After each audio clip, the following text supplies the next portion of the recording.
ជាអនុសាសន៍គឺសូមជូនម៉ែឪបងប្អូនដែលមានអ្នកជំងឺទឹកនោមផ្អែមគួរតែថែរក្សាជើងខ្លួនឯងឲ្យបានល្អត្រឹមត្រូវគឺមានន័យថាត្រូវការអនាម័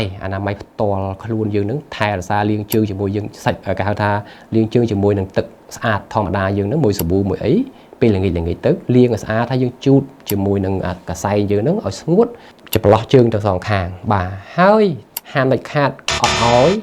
ដើរជើងទៅទេផ្ដាំទៀតណាទោះបីក្នុងផ្ទះក្រៅផ្ទះក៏ដោយត្រូវមានស្បែកជើងពាក់សម្រាប់ក្នុងផ្ទះទៅហើយក្រៅផ្ទះផ្សេងចឹងទៅណាបាទហើយទី3គឺមានន័យថាត្រូវការមើលជើងយើងហ្នឹងឲ្យបានជារៀងរាល់ថ្ងៃមានន័យថាសម្អាតជូតលាងហើយមើលបាតជើងមើលអីហ្នឹងដើម្បីមើលថាមានស្នាមដៃរលាត់អត់មានពងបែកអត់មានក្រហមអត់ណាចន្លោះជើងបាតជើងបាត់អីហ្នឹងទី4គឺការកាត់កញ្ចក់នេះជាសំខាន់ណាស់គឺកាត់ឲ្យបានត្រឹមត្រូវមានន័យថាយើងមិនអាចកាត់ជាមួយដូចអ្នកដទៃទេឆ្វៀលជុំវិញកញ្ចក់ទេគឺយើងត្រូវកាត់ឲ្យត្រឹមសល់ចម្ងាយបន្តិចហើយយើងប្រើប្រដាប់រុះ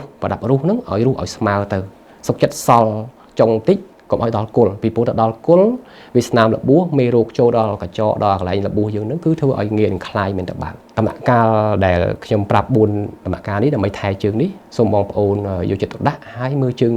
ប្រចាំបើយើងភ្នែកយើងមើលមិនច្បាស់សូមឲ្យសាច់ញាតិកូនចៅយើងនឹងជួយមើលបន្ថែមបាទសូមអរគុណសហការផលិតដោយ My Cat Film ផ្ដល់ជូនសេវាកម្មផលិតវីដេអូនិងថតរូបគ្រប់ប្រភេទ